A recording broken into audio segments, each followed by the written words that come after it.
Welcome to Earning Freedom and Success After Prison. I am Michael Santos with michaelsantos.com and prisonprofessor.com. You see the banners behind me. I am always striving to provide new content that will help inspire individuals who are living in struggle, who are challenged by specific circumstances that followed past bad decisions, or whatever the case may be. They are in challenging circumstances, many of whom are in prison. I myself served 26 years in federal prison, and I'm here to provide a message, and that is, if you're in struggle, if you're in prison, the decisions that you are making right now will have a direct influence on the life you're going to lead in the future. In this particular series of episodes, I'm on episode number 17 right now. I am giving the audio version of this book, Success After Prison, How I Built Assets Worth $1 million within 2 years of release from serving 26 years inside, and how you can succeed too. And if that's something you're interested in doing, succeeding beyond expectations, even though you're in struggle right now, then I think that you will find some value in the Earning Freedom Mastermind course, in the lessons that I provide in the Earning Freedom podcast or the Success After Prison podcast, because what I am demonstrating to you is I'm 100% authentic. Everything I am sharing is reflective of the lessons I learned from masterminds, and by applying those lessons while I was crossing through 9,500 days in prison, it made all the difference in the world. Now, I really want everybody who is living in struggle to be able to overcome those challenges, and not in some type of mediocre way where they're just, floundering in a minimum wage job, or floundering with an income level that always leaves them vulnerable or living on the margins. No, the Earning Freedom program is different from every other program, because I want you to learn the secrets to really crushing it, to come about and making things happen. That is the mastermind way, and that is the course that I am teaching here. It all begins with the decisions that you choose to make today. I'm not interested in what decisions you made yesterday. I'm not interested in what decisions you made last week or last month. What I want you to begin to grasp is that at any time, you can begin sowing seeds for a better outcome. It just doesn't happen by accident. And I'm not somebody who just throws those words out without having any background or any validity. I made horrifically bad decisions when I was 20 years old, and as a consequence of those decisions, I went to prison and served 26 consecutive years. I'm in my third year of liberty right now, and I've come back to society doing better than anybody would have expected. In the last episode, I was speaking a little bit about how San Francisco State University opened an opportunity for me to become an adjunct professor at the university only 3 weeks after concluding my 26-year obligation to the Bureau of Prisons.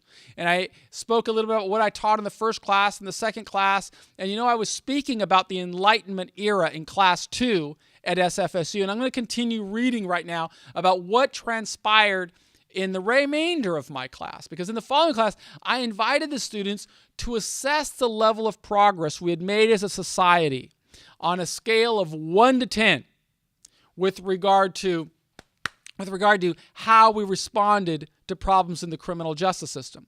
Now, remember, I spoke about prior to the 1700s, we responded to people who broke laws in a corporal way. We punished them by punishing the body, by crucifying them or burning them or drilling holes into them or cutting their heads off. And in the 1700s, during the Enlightenment era, I explained in class number 2, I helped the students understand that they'd come up with this enlightened concept that we could do better, that people could learn. And that's when we started using prisons as a response to criminal behavior instead of just corporal punishment.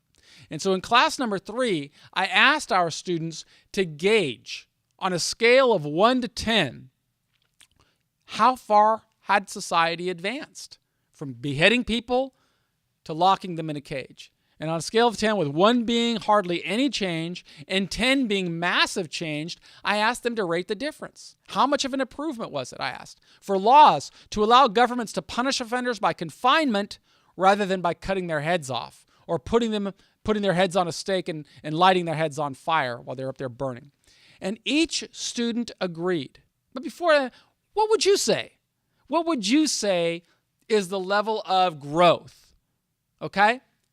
Burning people up on fire for some type of trivial offense, or putting them in a cage and waiting for calendar pages to turn. How big of a change is that? What would you say? Well, I'll tell you what my students said. Every one of them agreed that confinement was a significant improvement, evolution. It was a 10 on that scale. So then we opened discussions about how our system of confinement has evolved since the birth of the prison. And we spent the remainder of the course discussing the ways that prison systems changed since the 1800s to the modern day.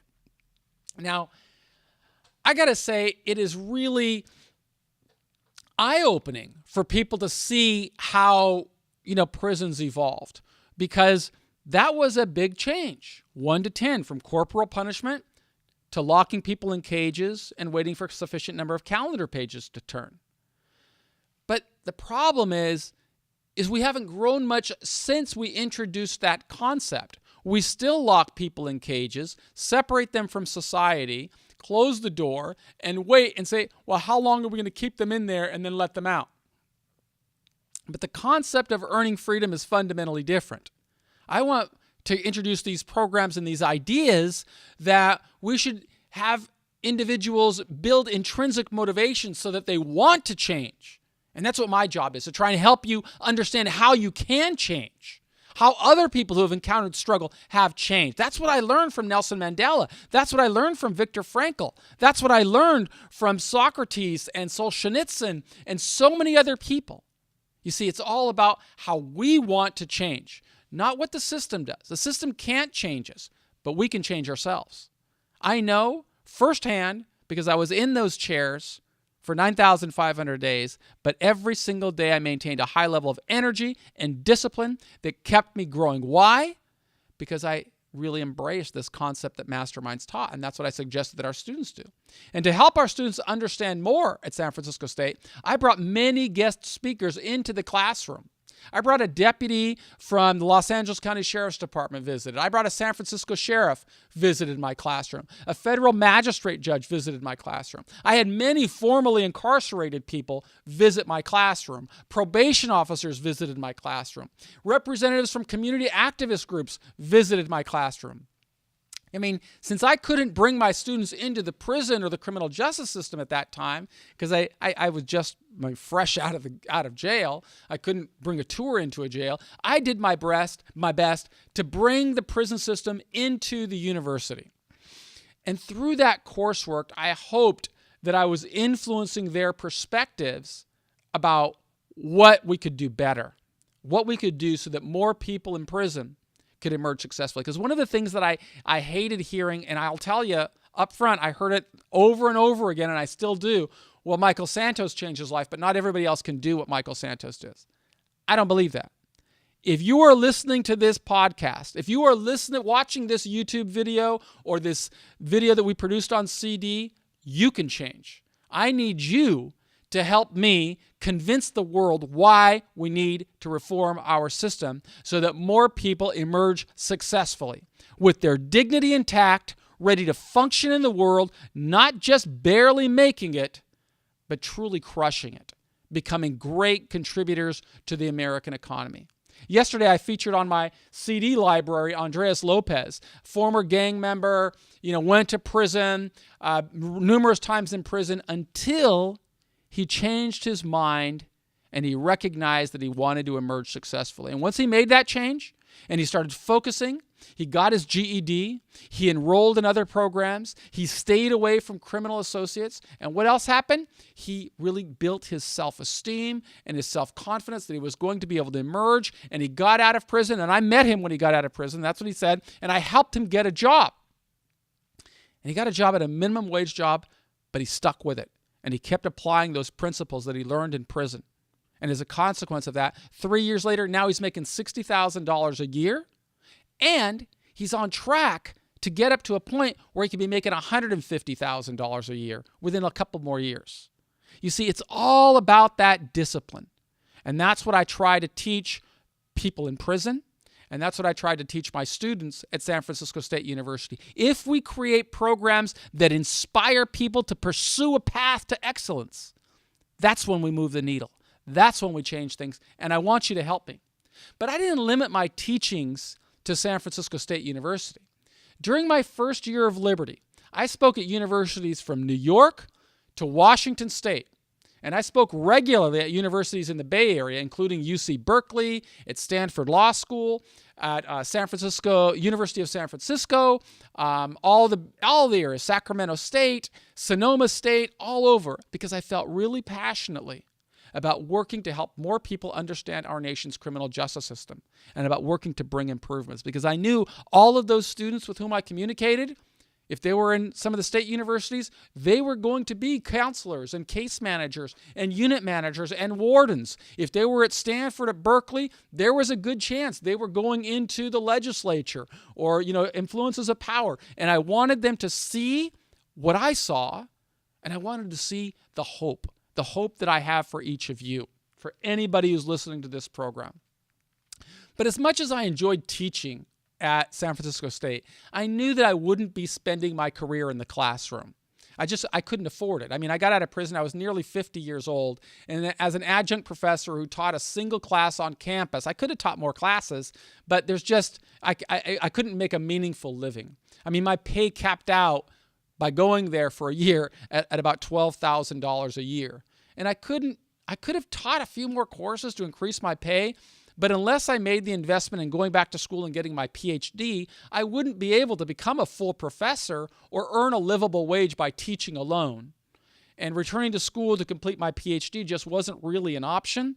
I mean, after all, I'd been out of the workforce for longer than 25 years, and I couldn't afford to take another hiatus to study for 3 to 5 more years just to get a PhD so that I could teach at a university, which I was already doing. You see, every decision that we make has an opportunity cost. And I had an opportunity cost there. I said, either I could devote my life to the university and try and, influence 30, 40, 50, 60, 80 kids a semester, or I could try and build my career and influence the people that I really identify with, people who are incarcerated.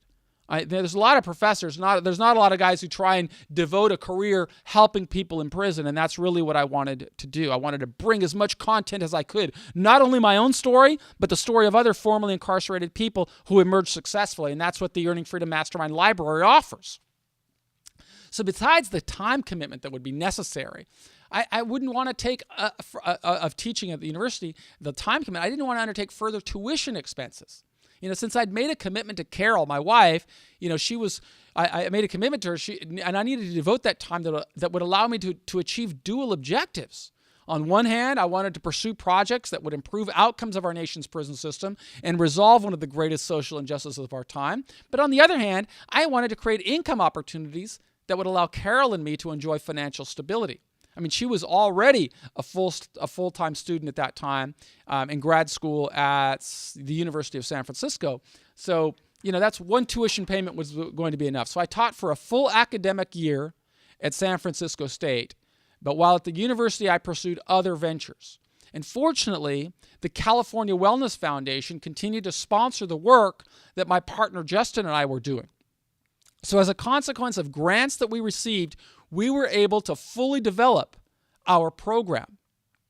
And, that goes back again. Where did it start?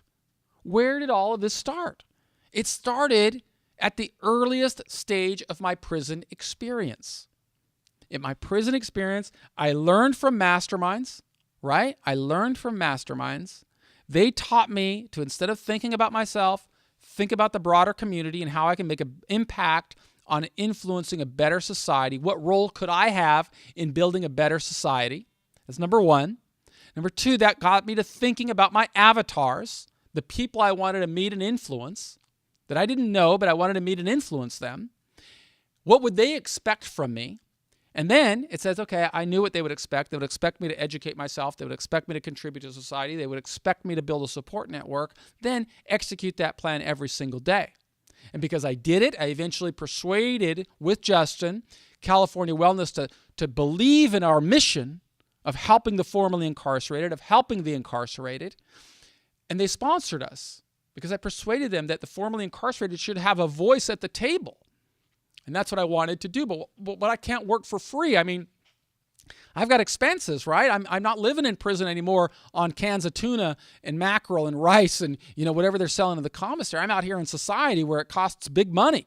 I mean, this microphone here costs, I think $500, right? This computer system I've got set up costs, 10 grand. The software that I have to pay costs thousands of dollars. These banners and the graphic artworks, I mean, you don't just, poop that out. You got to pay for it, right? You got to pay for it. And that's contributing to the economy.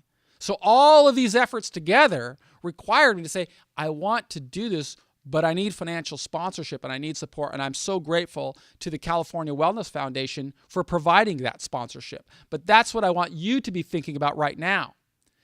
I want you to be thinking about what you can do right now to prove worthy of support and sponsorship from other people, from other investors. I want those investors to take a vested interest in helping you succeed. But you can't, you got to put the cart, you can't put the cart before the horse, as the cliche holds, right? You've got to sow the seeds first so that you can persuade people that says, I want to bet on that horse. That's a horse I want to ride. I want to do business with this guy. And if you do well right now, you can absolutely build these people and bring these people into your support network just as I did. If I could do it while going through 26 years in prison, I have no doubt that you can do it. Now, you see me looking over here because I got another screen going on this side where I'm recording the audio version of this episode, and I got to check out the time. So right now I've got about 17 minutes, so I know I'm coming close to the end of these episodes. I do them in 20-minute segments. And so I want to harp a little bit more on this particular subject before I continue reading. I want to make really clear here that the choices that you are making where you are right now have an enormous influence on opening opportunities. The people with whom you associate, the books you read, what you do with your free time, where you work, what time you wake up in the morning, what time you go to sleep at night. In fact, I wrote about all of that in this book right here, Prison, My 8,344th Day. This is a story of a single day in prison. And I wrote that because I wanted to show the deliberate intensiveness that it takes to succeed. I wanted people to know it doesn't come by accident.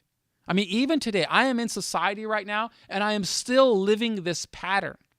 I woke up this morning at 4 o'clock in the morning. By 4:05, I was sitting in front of a computer managing my finances and getting everything in order because I'm managing a series of investment properties, which you'll hear a little bit more about as I get back into this product. So I worked on that from 4:05 until about 4:20, 4:30, just checking the numbers, making tweaks to whatever expenses went out, whatever income came in. 4:30, I was out the door running. And while I'm running, what am I doing? I'm focusing. I'm listening to podcasts. I'm either listening to podcasts or I'm listening to audiobooks. I'm training my mind to think, to get ready. How can I learn from these masterminds, and how can I employ the practices that they are using to make myself more successful? I was out running from 4:30 till 5:40, I think. Came back in, took a shower, spent a little time with my wife while she was getting ready because I drive her to the hospital where she works as a nurse. Drove her to the hospital. Drove here to my office. Already I've recorded the first this is the second, or I don't know if this is the first or the second episode I've done today. Had a business call. Boom. I will be working here for 12 hours. I got into my office around 7:15. I won't leave this office till 7:15 in the evening.